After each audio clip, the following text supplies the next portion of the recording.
انسان کے لیے اللہ تعالیٰ نے دل بہلانے والی مخلوقات کو خلق فرمایا ہے، وہ انسان کے جس نے اللہ کے حکم کے آگے اپنی تمام خواہشات مسترد کر دیں، اس شخص کو وہ مخلوق جنت میں بطور انعام عطا کی جائے گی۔ یہ ایک ایسی مخلوق ہے کہ جو آخرت میں بندہ مومن کے لیے تمام مصائبات اور آلام کا بدلہ بنے گی۔ آسمانی کتابوں میں اس مخلوق کو حور عین کہا جاتا ہے۔ حورا اس عورت کو کہا جاتا ہے کہ جو جوان، حسین و جمیل، سفید رنگ والی اور انتہائی سیاہ آنکھوں والی ہو۔ قرآن مجید میں کئی مقامات پر ان حوروں کا ذکر ملتا ہے۔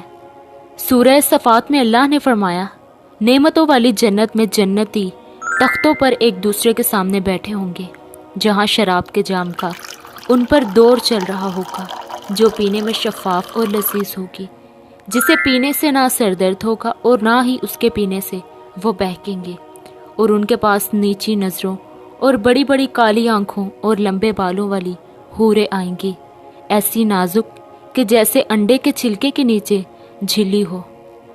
وہ ایسی صاف اور شفاف ہوں گی کہ ان کو کسی جن و انس نے ہاتھ تک نہ لگایا ہوگا۔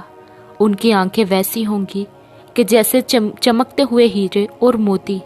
گویا حور ایسی جنتی مخلوق ہے کہ جسے دنیاوی مثال سے سمجھنا اور اس کی جسمانی بناوٹ و خصوصیات کو بیان کرنا مشکل ہے، کہ جسے اب تک نہ کسی انسان نے دیکھا نہ چھوا ہے، اور جنت میں یہ مخلوق مومن کے لیے انعام اور اس کی اچھائیوں کا بدلہ ہوگی۔ آپ صلی اللہ علیہ وآلہ وسلم نے فرمایا کہ حور کی آنکھیں اس موتی کی طرح ہوں گی جو سیپی میں ہو اور اس کو کسی نے ہاتھ سے چھوا نہ ہو۔ اللہ نے حور عین کو زعفران سے تخلیق کیا ہے، ان کے چہروں کو نور اور ریشم کا لباس دیا ہے، ان کے جسم حیران کر دینے والے ہوں گے۔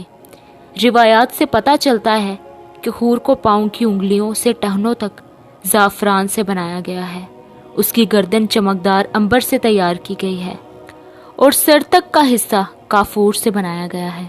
پروردگار نے اس کے بال خوشبودار کستوری کے ہیں، وہ سامنے آتی ہیں تو ان کا چہرہ زبردست نور سے چمک اٹھتا ہے، جیسے دنیا والوں کے لیے سورج چمکتا ہے۔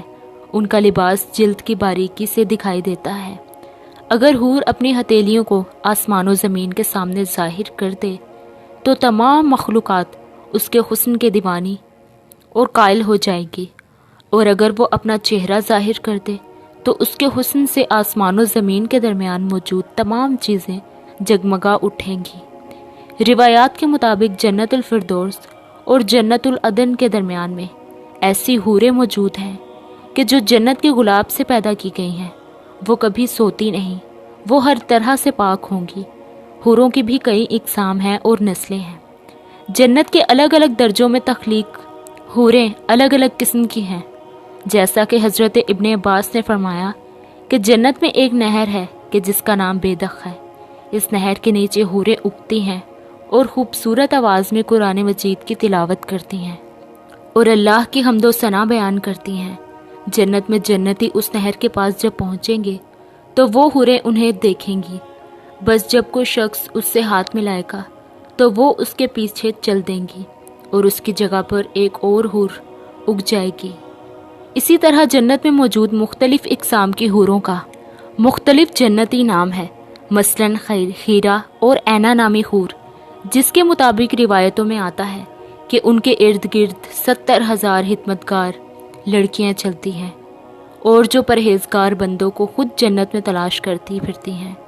حور جنت کی ایک ایسی نعمت ہے کہ جو ادنا سے ادنا شخص کو عطا کی جائے گی۔ اسی طرح جنت میں ایک درخت ہے کہ جس میں ایسی حوریں ہوں گی جو گیت اور نغمے گائیں گی۔ تو درخت جب یہ آواز سنے گا تو اس کی شاخیں ایک دوسرے سے ٹکرا کر بانسری کی سی آواز پیدا کریں گی۔ اس طرح حوروں کا تصور دین اسلام میں کوئی نیا تصور نہیں ہے، بلکہ دنیا کے کئی مذاہب اور آسمانی کتابوں میں ان دو شیزہ عورتوں کا ذکر ملتا ہے کہ جو موت کے بعد انسانوں کو ملیں گی۔ روایات کے مطابق اگر جنتی حور زمین کی طرف جھانک لے تو زمین سے آسمان تک تمام جہان روشن و منور ہو جائیں اور خوشبو سے بھر جائیں اور چاند کی روشنی ختم ہو جائے۔ اگر وہ اپنی ایک جھلک زمانے کے سامنے ظاہر کر دے تو اس کی روشنی کے سامنے آفتاب ایسے ہو جائے کہ جیسے سورج کے سامنے چراغ۔